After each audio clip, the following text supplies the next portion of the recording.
جب جنگیں زیادہ ہو جائیں گی اور ہر جگہ سے ظلم بڑھتا جائے گا، یہاں تک کہ عرب میں بھی کوئی اسٹرانگ حکومت نہیں ہوگی.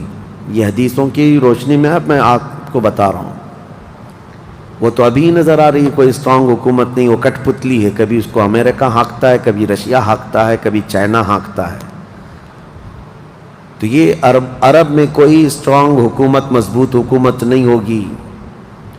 اور مسلمان جب زیادہ قتل ہونے لگیں گے تو سب اکثر ہجرت کر کے مدینے چلے جائیں گے. جو بچے ہوئے ہوں گے وہ مدینہ طیبہ کی طرف ہجرت کر جائیں گے. اب مدینہ طیبہ میں مسلمان رہ رہے ہوں گے، کیونکہ میرے آقا صلی اللہ علیہ وسلم کی حدیث ہے، ان الایمان لا یأذر الی المدینہ کما تأذر الحیۃ الی جحرہا. ایمان جو ہے مدینے سے نکلا ہے اور گھوم پھر کر کے پوری دنیا سے ایمان واپس مدینے میں ویسے ہی آ جائے گا جیسے سانپ اپنے سوراخ میں واپس آتا ہے. ایمان والے سب مدینے پہنچ جائیں گے. اب وہاں جانے کے بعد لوگوں میں یہ بات کثرت سے پھیل جائے گی کہ اب ان حالات کا مقابلہ کرنے کے لیے ہمیں کیا کرنا چاہیے. بہت مجبور ہو چکے، کوئی راستہ نظر نہیں آتا. تو اس وقت جو مدینے میں تھے علماء صلحاء سب بیٹھ کر کے مشورہ کرتے ہیں کہ ہم کو امام مہدی کو تلاش کرنا ہوگا. اور یہ وہ زمانہ ہوگا جب امام مہدی مدینے میں پیدا ہو چکے ہوں گے. یہ وہ زمانہ ہوگا جب امام مہدی مدینے میں ہوں گے. امام مہدی جن کی بشارت اللہ کے نبی صلی اللہ تعالیٰ علیہ وسلم نے اپنی حدیثوں میں عطا فرمایا، ان کا نام حضور کے نام پر ہوگا. ان کا نام محمد ہوگا اور ان کے والد کا نام بھی حضور کے والد کے نام پر ہوگا. اور اللہ کریم کی طرف سے بھیجے جانے والے اس روئے زمین کے وہ آخری خلیفہ راشد ہوں گے. مدینہ طیبہ میں وہ ہوں گے لیکن وہ اپنے آپ کو چھپا کر کے رہ رہے ہوں گے. اب لوگ جب انہیں تلاش کرنے ہوں گے، اس دوران کئی جھوٹے مہدی بھی تیار ہوں گے، کیونکہ امام مہدی کا چیپٹر سب نے پڑھا ہے. جھوٹے مہدی دعویٰ کریں گے لیکن مار کھائیں گے، مریں گے، جیلوں میں جائیں گے. یہ جھوٹے مہدیوں کا یہی ہوتا رہے گا. امام مہدی اپنے آپ کو چھپا رہے ہوں گے کہ کہیں لوگ مجھے پکڑ کر حاکم نہ بنا لیں، امام نہ بنا لیں. اب لوگ جب تلاش زیادہ کر دیتے ہیں تو پھر امام مہدی کو کچھ لوگ مدینہ طیبہ میں پہچاننے لگتے ہیں. تو امام مہدی مدینہ چھوڑ کر مکہ آ جاتے ہیں، مکہ ہجرت کر کے آ جاتے ہیں. اپنے آپ کو چھپا کر کے رہ رہے تھے مکہ مکرمہ میں. یہی رمضان کا موقع، وہ خانہ کعبہ کا طواف کر رہے ہوں گے، حجر اسود کے قریب لوگ. اچھا یہ بھی میں بتا دوں، جتنے دنیا میں ابدال، اقطاب، اولیاء ہوں گے وہ سب ہجرت کر کے اس وقت مکہ میں پہنچے ہوں گے. مکہ میں سارے اولیاء ہوں گے اس وقت. اور طواف کے دوران سب لوگ پہچان لیں گے امام مہدی کو اور ان کو پکڑ لیں گے اور ان کا ہاتھ پکڑ کر سارے لوگ کہیں گے اب ہم آپ کے ہاتھ پر بیعت کرتے ہیں، آپ امام برحق ہیں اور آپ ہمارے حاکم ہو جائیں. امام مہدی منع کر رہے ہوتے ہیں. اسی وقت آسمان سے ایک آواز آتی ہے. اس آواز میں خاص یہ کہا جاتا ہے ھذا خلیفۃ اللہ المہدی، یہ اللہ کا خلیفہ مہدی ہے. اس آواز کو سن کر سب ٹوٹ پڑتے ہیں. امام مہدی سب کو بیعت کرتے ہیں، پھر واپس یہی قافلہ لے کر مدینے پہنچتے ہیں روضہ رسول پر. میرے آقا صلی اللہ تعالیٰ علیہ وسلم کی بارگاہ میں جب پہنچتے ہیں تو اہل مدینہ بھی ان کے ہاتھ پر بیعت کرتے ہیں اور ایک پوری فوج تیار ہوتی ہے. یہ انقلاب کا دور ہے. جتنی جنگیں ان کتوں نے کی تھی، جتنا ظلم رچایا تھا پوری دنیا میں، اب ریورس ہونے کا ٹائم آ جاتا ہے. حضرت امام مہدی اس فوج کو لے کر ملک شام کی طرف جاتے ہیں. حالات ملک شام کے ایسے ہو چکے ہوں گے کہ ملک شام میں عیسائیوں کی حکومت قائم ہو چکی ہوگی. ابھی تو نہیں ہے یا انڈائریکٹ ان سے کسی کا تعلق ہے تو یہ ہمیں پتہ نہیں، لیکن حدیث میں یہ ہے کہ عیسائیوں کی حکومت ملک شام میں قائم ہوگی اور یہودی فتنہ مچا رہے ہوں گے ہر جگہ. قتل عام جو مسلمانوں کا سب سے زیادہ کرنے کی کوشش ہے وہ یہودیوں کی طرف سے ہے. امام مہدی مکہ مکرمہ سے نکل کر ملک شام کی طرف جائیں گے، اور مسلمانوں کی جو قلت تھی، جو چھوٹی سی جماعت تھی، یہ جب نکل کر کے وہاں آئے گی ملک شام، بہت بڑی جنگ ہوگی جس کو ملحمۃ الکبریٰ کہا گیا ہے. امام مہدی کی قیادت میں یہ جنگ ہوگی. سارے کفار، عیسائی، یہودی سب مقابل میں آ جائیں گے. ان کی تعداد جو حدیث میں بتائی گئی ہے وہ 80 جھنڈوں کے نیچے آئیں گے، اور ہر جھنڈے کے نیچے 12,000 لوگ ہوں گے. اور یہ مسلمانوں کی نہیں ہے، یہ کفار و مشرکین کی. تقریباً یہ 9,60,000 کی تعداد بنتی ہے کفار و مشرکین کی. 9,60,000. مسلمانوں کی تعداد کتنی ہوگی یہ تو نہیں پتا. اس کے بعد جنگ جب شروع ہوتی ہے، پہلے دن مسلمانوں کا 1/3 حصہ میدان چھوڑ کر بھاگ جاتا ہے. جو کمزور دل تھے وہ چلے جائیں گے، اور ان کے متعلق کہا گیا ہے کہ یہ ایسے لوگ ہوں گے جن کی توبہ کبھی نہ قبول ہوگی، اور روئے زمین کے سب سے بدترین لوگ ہوں گے. وہ سب سے بدترین لوگ ہوں گے جو میدان چھوڑ کر بھاگ چکے ہوں گے. 1/3. دوسرے دن 1/3 شہید ہو جائیں گے، قتل ہو جائیں گے. تیسرے دن اللہ تعالیٰ اس مومنین کی قلیل جماعت کو فتح مبین عطا فرمائے گا، اور اس کے بعد ملک شام کے سارے انتظامات امام مہدی کے ہاتھ میں ہوں گے. دمشق جب وہ آئیں گے، دمشق کی جامع مسجد سے امام مہدی اپنے انتظامات و انصرامات کو سنبھالیں گے. پھر وہاں سے امام مہدی اسی فوج کو لے کر قسطنطنیہ جو موجودہ استنبول ہے اس کو فتح کرنے کے لیے نکلیں گے. اس وقت وہ بھی عیسائیوں کے ہاتھ میں ہوگا. اب جب امام مہدی یہاں آئیں گے، صرف ایک ہی دن میں قسطنطنیہ یعنی استنبول فتح ہوگا، اور اس کی بھی کیفیت بتائی گئی ہے، مسلمانوں کے صرف نعرے تکبیر سے فتح ہوگا. صرف اس لیے کہ ایسی ہیبت طاری ہوگی ان کفار و مشرکین کے دلوں میں. پورا شہر فتح ہوگا. امام مہدی یہ شہر فتح کر کے واپس ملک شام آئیں گے، دمشق میں آئیں گے. اب یہ وہ وقت ہوگا جب امام مہدی مسجد سے انتظامات و انصرامات سنبھال رہے ہیں، اور کثیر جنگیں اس وقت بھی ہوں گی، لیکن ہر جنگ میں اللہ تعالیٰ امام مہدی کو فتح عطا فرمائے گا، ہر جنگ میں. اور یہودی دسیسہ کاری کر رہے ہوں گے، امام مہدی کو ختم کرنے، قتل کرنے کی بہت کوششیں کر رہے ہوں گے. پھر امام مہدی ان یہودیوں سے لڑتے رہیں گے. اس وقت اللہ کی بارگاہ میں امام مہدی بھی دعا کرتے ہیں کہ مولا ان ظالموں سے ہمیں نجات عطا فرما. اور یہودی بھی جگہ جگہ اس بات سے پریشان ہوں گے کہ امام مہدی نے ان کا بیڑا غرق کر رکھا ہے. جہاں جاتے مقابل میں یہ شکست کھاتے ہیں، مر جاتے ہیں، اور ان کے مقابل میں کوئی آ نہیں پا رہا ہے.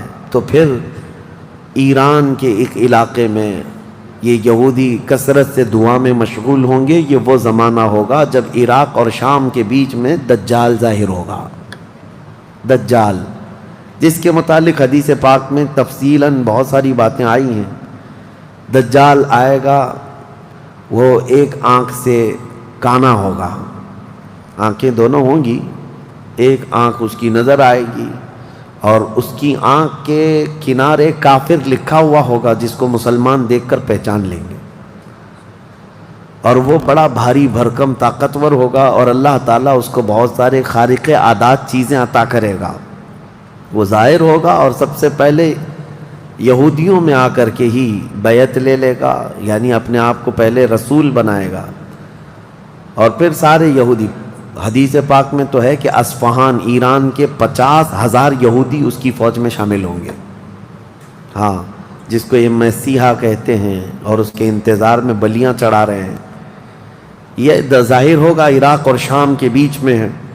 اور پھر یہ سب یہودی دجال کی فوج میں شامل ہوں گے. دجال ایسے نکلے گا روئے زمین پر، حدیث پاک میں یہ سب ملتا ہے کہ کہ وہ آسمان سے گاہے گا تو آسمان سے بارش برس جائے گی، زمین سے سبزہ نکلنے لگے گا، کسی کو مار کے دوبارہ زندہ کر کے دکھائے گا، یہ سب چیزیں وہ کر کے دکھائے گا، یہاں تک کہ چلتے چلتے زمین سے کہے گا تیرے اندر جتنے خزانے ہیں نکال، زمین پورے خزانے باہر کرے گی، اور جب وہ آگے چلتا رہے گا تو یہ خزانے شہد کی مکھیوں کی طرح اس کے پیچھے جھنڈ کی طرح چلتے ہوں گے خزانے، اور دنیا کے لالچی لوگوں کو ایک سکہ ہی چاہیے بس، جس کے پاس مال ہے اس کے پیچھے غلامی ہے۔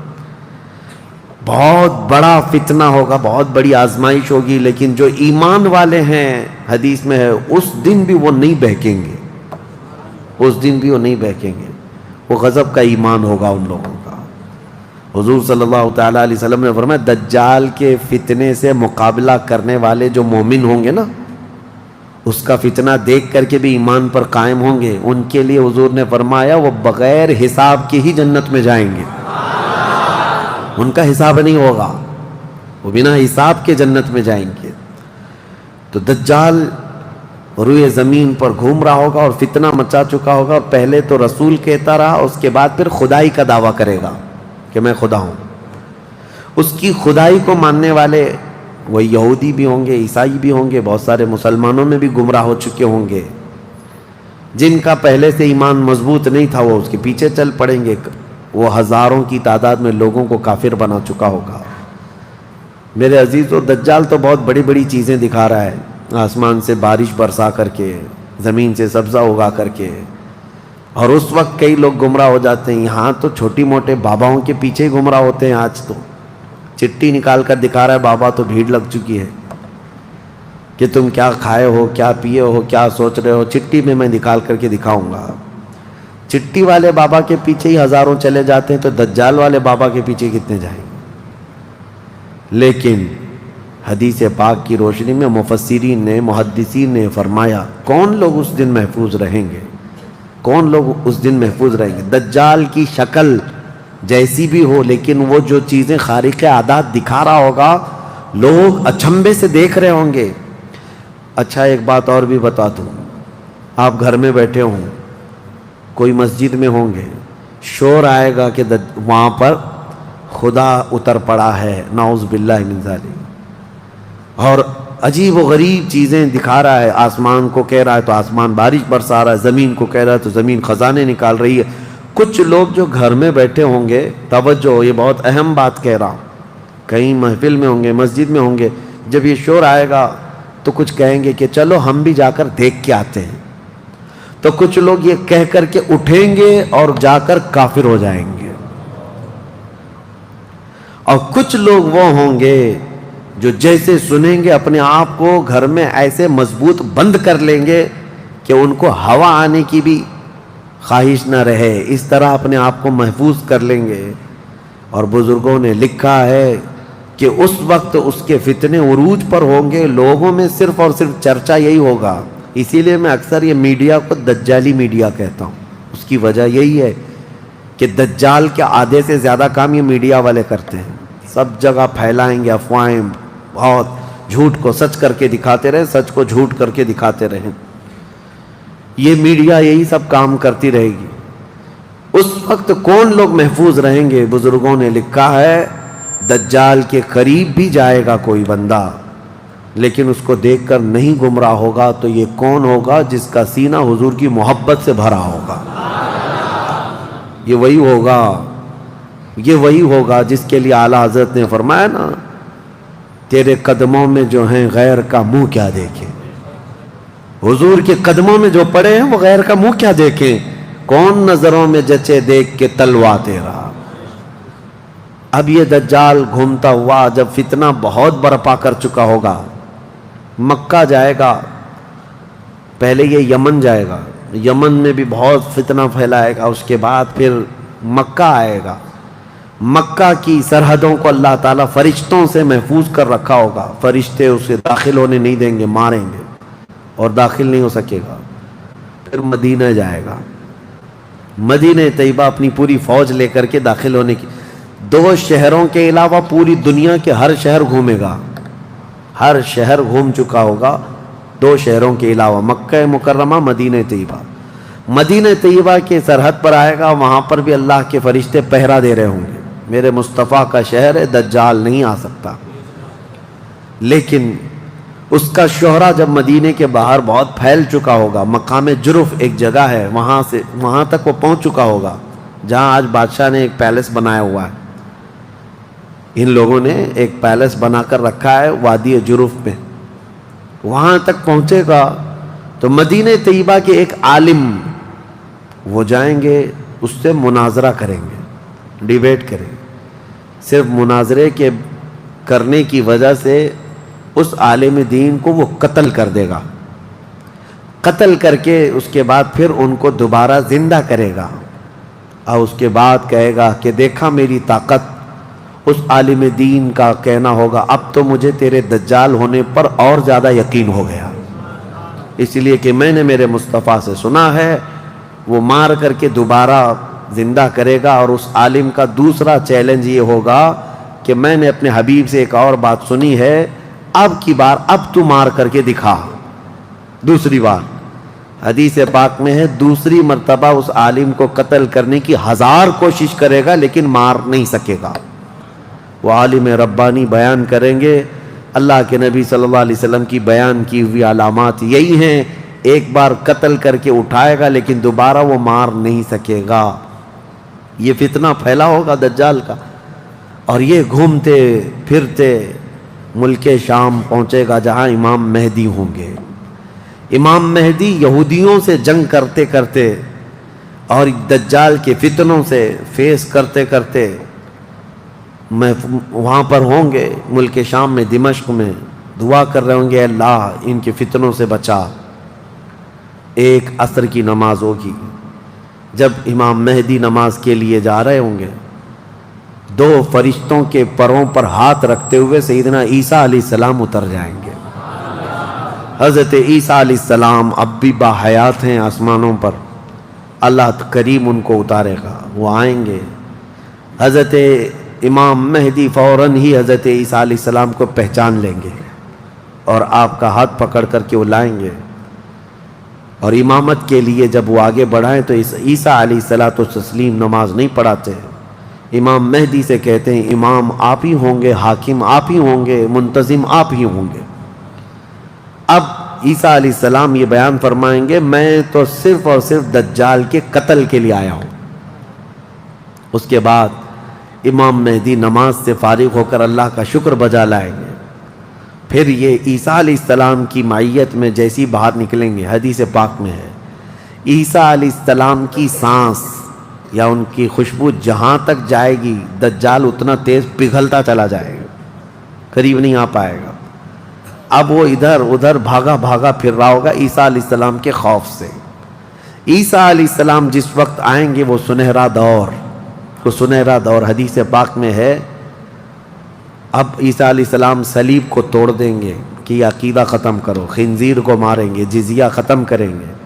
اور اس کے بعد عیسیٰ علیہ السلام اس ملعون دجال کو بھگاتے بھگاتے مقام لد پر لے جائیں گے جو آج اسرائیل میں ہے، وہاں تک لے کر جائیں گے. مقام لد پر عیسیٰ علیہ السلام اس کو اپنے تیر سے ماریں گے، ختم ہو چکا ہوگا.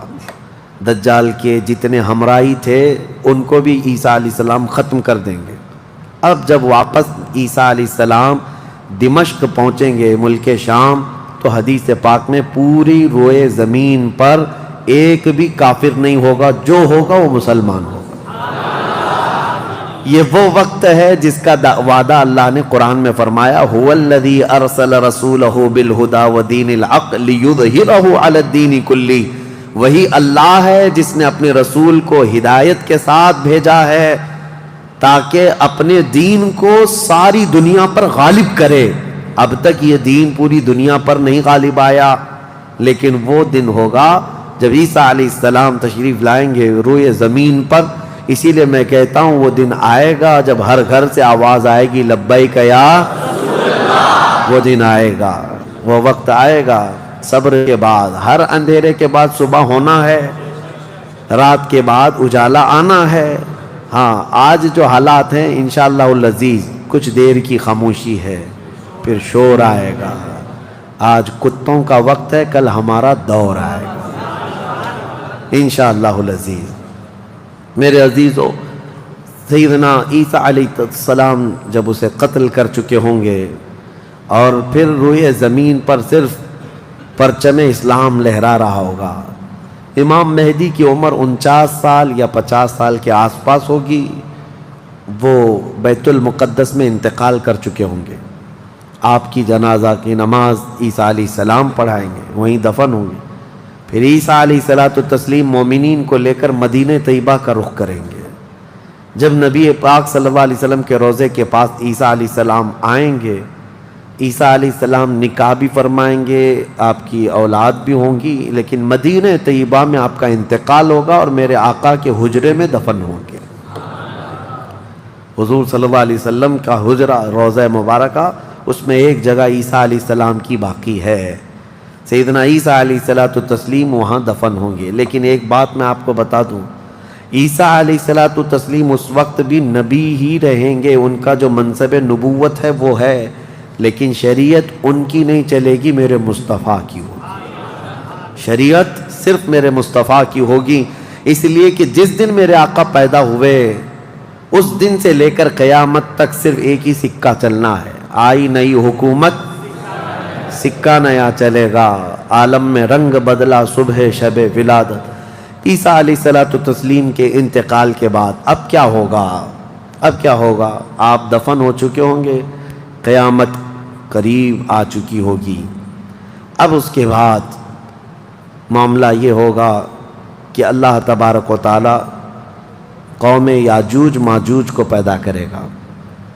ہاں، اس میں بیچ میں ایک روایت یہ بھی ہے کہ عیسیٰ علیہ السلام کو اللہ تبارک و تعالی حکم فرمائے گا کہ میں ایک ایسی قوم بھیج رہا ہوں جو دنیا میں فساد مچائے گی، جو مومنین ہیں ان کو لے کر کوہ طور پر چلے جائیں۔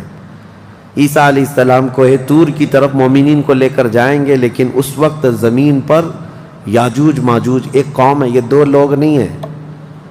بہت سارے لوگوں کے ذہن میں ایسی بات آتی، یاجوج ماجوج دو آدمی ہوں گے، دو آدمی نہیں، یہ بہت بڑی فوج ہے، بہت بڑی فوج ہے، اور یہ ابھی موجود ہے، یافس بن نوح کی اولاد میں سے یہ ایک جزیرے میں قید ہے، وہ واللہ عالم، لیکن قرآن میں 16ویں پارے میں اس کا ذکر ہے کہ حضرت سکندر ذوالقرنین نے ایک لوہے کی پگھلا کر کے پہاڑوں کے بیچ دیوار بنا کر ان کو قید کر رکھا، یہ قوم آ نہیں سکتی، لیکن قیامت کے قریب وہ سد سکندری جو باندھی ہوئی دیوار ہے وہ ٹوٹ کر گر جائے گی، یاجوج ماجوج پورے باہر نکل آئیں گے، اور جیسے آئیں گے وہ جس ندی کے کنارے سے گزریں گے پورا پانی پی جائیں گے، وہ جو درخت ہو ملے جو کچھ بھی ہو سب کھا جائیں گے، کچھ بھی نہیں، یہاں تک کہ یہ وہ زمانہ ہوگا حضرت عیسیٰ علیہ السلام ابھی موجود ہوں گے، ان کے انتقال سے پہلے ہی یہ یاجوج ماجوج آئیں۔ ایک بیل کا سر جو ہے 100 دینار میں مل رہا ہوگا، 100 سونے کے سکے، اور اس کو بھی لوگ غنیمت سمجھیں گے، اتنی مہنگائی کوئی چیز ہی نہیں مل رہی ہوگی، سب یہ کھا کر چٹ کر چکے ہوں گے۔ پھر عیسیٰ علیہ السلام کی دعا سے ہی اللہ کے نبی عیسیٰ علیہ السلام یہ عرض کریں گے، مولا اس ظالم یاجوج ماجوج سے ہمیں نجات عطا کر۔ اللہ تبارک و تعالیٰ ایک بیماری ان کی گردن میں پیدا کرے گا، وائرس آئے گا ان کو بھی، یاجوج ماجوج کو، واللہ عالم اس وقت کا کون سا کورونا ہوگا، کون سا آئے گا، لیکن اس وائرس سے ایک ہی دن میں وہ پوری فوج مر جائے گی، اور مرنے کی وجہ سے پوری روئے زمین پر اتنی بدبو پھیل جائے گی، تعفن، اٹھانے والا کوئی نہیں ہے ان کی لاشیں۔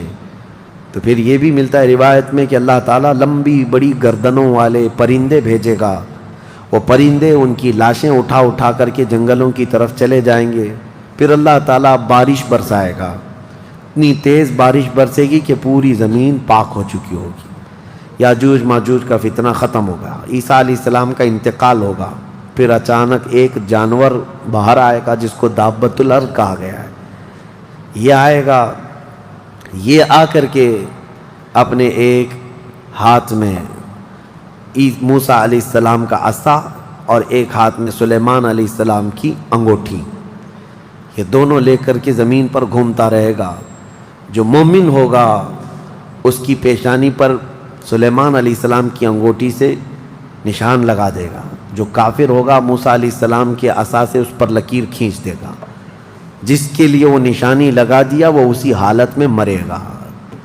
اور اس کے بعد پھر حدیث پاک میں ہے دابۃ الارض چلا جائے گا. پھر ہوگا یہ کہ ایک دن لوگ تھک کر کے سوئے ہوں گے, دھواں دھواں نظر آتا رہے گا ہر جگہ دھواں دھواں, لوگ پریشان ہوں گے. اور اس کے بعد سوئیں گے تو رات اتنی لمبی ہوگی کہ لوگ اکتا جائیں گے, سو کر اٹھیں گے پھر سوئیں گے, سو کر اٹھیں گے پھر سوئیں گے. بچے جو ہے چیخ مارتے رہیں گے, اور پھر جانور اپنی کھیتیوں کی طرف بھاگنے کے لیے بے قرار ہوں گے. لیکن رات لمبی ہوگی, 3 راتوں کے برابر ایک رات ہوگی, 3 بڑی راتوں کے برابر ایک رات کٹتی نہیں ہوگی. لوگ تھک چکے ہوں گے سو کر کے. اس کے بعد پھر اچانک چھوٹی چھوٹی روشنی آئے گی سورج کی. لوگ چیخ مارتے ہوئے خوشیوں سے باہر آ جائیں گے کہ اجالا آ گیا. پہلے تو لوگوں کو یہ لگ رہا تھا کہ اب اندھیرا ہے, اب سورج آئے گا ہی نہیں. لیکن جیسی روشنی آنے لگے گی سب بھاگ کر کے باہر آئیں گے. لیکن دیکھیں گے اس وقت تو سورج جو ہے پچھم کی طرف سے نکل رہا ہوگا. ابھی سورج کہاں سے نکلتا ہے؟ پورب, ایسٹ سے نا, مشرق سے. اس دن سورج ویسٹ کی طرف سے, مغرب کی طرف سے نکل رہا ہوگا, پچھم کی طرف سے. پہلے ہلکا ہلکا نکلے گا سورج. یہ دیکھ کر کے جو لوگ بہت لمبا سو کر کے آئے ہوں گے گھبرا جائیں گے کہ آج کیا ہوا. یہ وہ دن ہوگا کہ میرے آقا نے فرمایا توبہ کا دروازہ بند ہو چکا ہوگا. اس کے بعد پھر کسی کا ایمان بھی قبول نہیں, کسی کی توبہ بھی قبول نہیں. یہ لاسٹ دن ہے توبہ کا. لاسٹ دن کیا, اس سے پہلے جو گزری رات لاسٹ تھی, رات لاسٹ تھی. سورج نکل کر کے آئے گا دھیرے دھیرے دھیرے. اس کے بعد دوپہر کا وقت جتنا ہوتا ہے اتنے وقت تک وہ آئے گا, اور اس کے بعد پھر واپس مغرب کی طرف ہی چلا جائے گا. ایسا نہیں کہ پچھم سے نکل کر کے پورب میں ڈوبے گا. آدھے تک آئے گا دوپہر تک, اور اس کے بعد سورج پھر اپنے معمول کے مطابق جیسی روٹین ہے واپس پھر پچھم کی طرف چلا جائے گا, ڈوب جائے گا. یہ آخری دن ہے. اب کسی کا ایمان کام نہ کرے گا, اب کسی کی توبہ کام نہ کرے گی. اب معاملات کیا ہوں گے؟ دھیرے دھیرے مومنین کا انتقال شروع ہوگا. تو نئے مومن نہیں ہوں گے, مومن انتقال کرتے جائیں گے, حکومتیں پھر سے ختم ہو جائیں گی. ایک روایت یہ بھی ملتی ہے جہجہ نام سے ایک اور بزرگ جو حکومت کریں گے چند سال, لیکن اس کے بعد پھر عادل حکمران نہیں آئیں گے, ختم ہوتے چلے جائیں گے. اب مسلمانوں کی تعداد جب گھٹنے لگے گی تو پھر بے حیائی بہت بڑھ جائے گی. اتنی کہ کھلے عام زمین پر سب کچھ ہونے لگے گا. ننگا پن, جانوروں کی طرح لوگ زنا کرتے رہیں گے. سڑکوں پر, روڈوں پر, راستوں پر سب کھلے عام گناہ ہو رہے ہوں گے. بے حیائی بڑھ چکی ہوگی. یہاں تک کہ حبشیوں میں سے, کالے لوگوں میں سے ایک جماعت جائے گی خانہ کعبہ کو بھی گرا دے گی. یہ وہ زمانہ ہوگا جب مومنین ختم ہو چکے ہوں گے. اب اس کے بعد ایک ٹھنڈی ہوا چلے گی, نرم. اس کے متعلق فرمایا گیا بہت نرم ہوا, میٹھی ہوا چلے گی, اور پوری دنیا میں چلے گی. جو مومن ہوگا وہ ہوا ان کے بغلوں سے گزرے گی تو وہ اسی وقت انتقال کر جائیں گے. ایمان والے ختم ہو چکے ہوں گے. اب میرے آقا صلی اللہ علیہ وسلم فرماتے ہیں روئے زمین پر اللہ اللہ کہنے والا کوئی بھی باقی نہیں رہے گا. یہ اینڈ لاسٹ مومنٹ پر میں آ رہا ہوں, ختم ہونے کے قریب ہے. سب مومنین انتقال کر چکے ہوں گے اس ہوا کے بعد. اس کے بعد چند سال زندگی گزرتی رہے گی نارمل, لوگ اپنے اپنے کاموں میں مصروف ہوں گے. پھر اچانک ایک دن حضرت اسرافیل علیہ السلام سور پھونکیں گے. یہ سور ایک باجے کی شکل کی چیز ہے, دھیمی دھیمی آواز اس کی بڑھتی جائے گی. اب یہ آواز اتنی تیز بڑھے گی کہ دھماکہ ہوگا پوری زمین پر, زلزلہ آ جائے گا. اتنا بڑا زلزلہ آئے گا کہ قرآن میں ہے یوم ترونہا تذہل کل مرضعۃ عما ارضعت وتضع کل ذات حمل حملہا. تم اس دن دیکھو گے حمل والی عورتوں کے پیٹ سے بچے باہر آ جائیں گے. ہر آدمی جو دودھ پلانے والی ماں جو ہے بچے کو لے کر بیٹھی ہوگی, اس آواز پر وہ بچے کو اٹھا کر پھینک دے گی. کوئی ماں اپنے بچے کو پھینکے گی؟ لیکن وہ دن ہوگا جب ماں اپنے بچے کو پھینک دے گی، حاملہ عورت اس کا پیٹ نکل کر کے بچہ باہر آ چکا ہوگا، لوگ جو جو کام کر رہے ہوں گے وہیں پر سب اپنے کام چھوڑ چکے ہوں گے، اور اس کے بعد پھر اسی سور کی آواز کے بڑھتے بڑھتے جب زمین میں زلزلے آئیں گے سب ختم ہو چکے ہوں گے، سب کی موت ہوگی۔ پھر اللہ فرماتا ہے وَتَكُونُ الْجِبَالُ كَالْعِهْنِ الْمَنْفُوشِ، پہاڑوں کو دھنی ہوئی روئی کی طرح اڑایا جائے گا۔ اِذَا الشَّمْسُ كُوِّرَتْ وَإِذَا النُّجُومُ انْكَدَرَتْ وَإِذَا الْجِبَالُ سُيِّرَتْ، جب تم دیکھو کہ سورج کو کالا کر دیا جائے گا، تارے آپس میں ٹکرا دیے جائیں گے، پھاڑ دیے جائیں گے، اور سمندروں میں آگ لگا دی جائے گی، یہ سب پوری دنیا تہس نہس ہو چکی ہوگی، ختم، یہ قیامت ہے۔ اس کے بعد پھر سارے جب فنا ہو چکے ہوں گے، اللہ تعالیٰ اسرافیل علیہ السلام کو بھی موت عطا کرے گا، اور روح نکالنے والے فرشتے اسرائیل علیہ السلام کو بھی موت عطا کرے گا۔ اب کون باقی رہے گا؟ کل من علیہا فان وَيَبْقَى وَجْهُ رَبِّكَ ذُو الْجَلَالِ وَالْإِكْرَامِ، ہر شے فنا ہو چکی ہوگی، باقی رہنے والی ذات صرف تمہارے رب کی ہوگی۔ اس کے بعد مولا کریم کو جب منظور ہوگا اسرافیل علیہ السلام کو اٹھائے گا، اور پھر سور پھونکنے کا حکم ہوگا، دوبارہ سور پھونکا جائے گا۔ اب وہ جو منظر ہے وہ ایک الگ دنیا ہے، وہ ایک الگ دنیا ہے، عالم آخرت ہے۔ جب سور پھونکا جائے گا تو آدم علیہ السلام سے لے کر قیامت تک جتنے انسان جنات آئے تھے سب کو اٹھایا جائے گا۔ حدیث پاک میں ہے اب وہ دوسرے سور سے، نفخہ ثانیہ سے سب سے پہلے جو اٹھے گا میرے آقا صلی اللہ علیہ وسلم اپنی قبر سے اٹھیں گے۔ حضور نے فرمایا دوسرے سور کے بعد میں اپنی قبر سے اس طرح اٹھوں گا کہ میرا ایک ہاتھ ابو بکر کے کندھے پر ہوگا، دوسرا ہاتھ عمر فاروق کے کندھے پر ہوگا۔ اس شان سے میرے آقا صلی اللہ تعالیٰ علیہ وسلم میدان قیامت میں آئیں گے، اور اس کے بعد کے جو مناظر ہیں، ہر آدمی کو کھڑا کر دیا جائے گا، ہر انسان کو میدان میں کھڑا کر دیا جائے گا، اور تمہیں چاہے تم کو مٹی کھا چکی ہو، تم کسی کی غذا بن چکے ہو، تم کو جلا دیا گیا ہو، تم کو پانی میں غرق کر دیا گیا ہو، کسی بھی حالت میں ہو، اور رب قدیر فرماتا ہے جب ہم نے تم کو نطفے سے پیدا کیا پورا انسان، تو تمہارے جلا کر خاک ہو جانے کے بعد تمہاری راکھ سے بھی وہ تم کو دوبارہ زندہ اٹھائے گا۔ جب تمہیں زندہ اٹھایا جائے گا پھر یہ میدان ہوگا، یہاں پر جو کھڑا کر کے حساب کتاب کا دن ہوگا وہ 50,000 سال کے برابر کا ہوگا۔ اب یہ ایک لمبی داستان ہے میرے عزیزو، وہاں کے جو حالات ہیں، اس دن ایک آواز آ رہی ہوگی، ایک آواز آ رہی ہوگی جس کو قرآن میں اللہ نے فرمایا لمن الملک اليوم، اللہ فرمائے گا آج کی بادشاہت کس کی ہے، آج کی بادشاہت کس کی ہے؟ پھر مولا خود فرماتا ہے للہ الواحد القہار، ایک قہر کرنے والے خدا کی آج حکومت ہے۔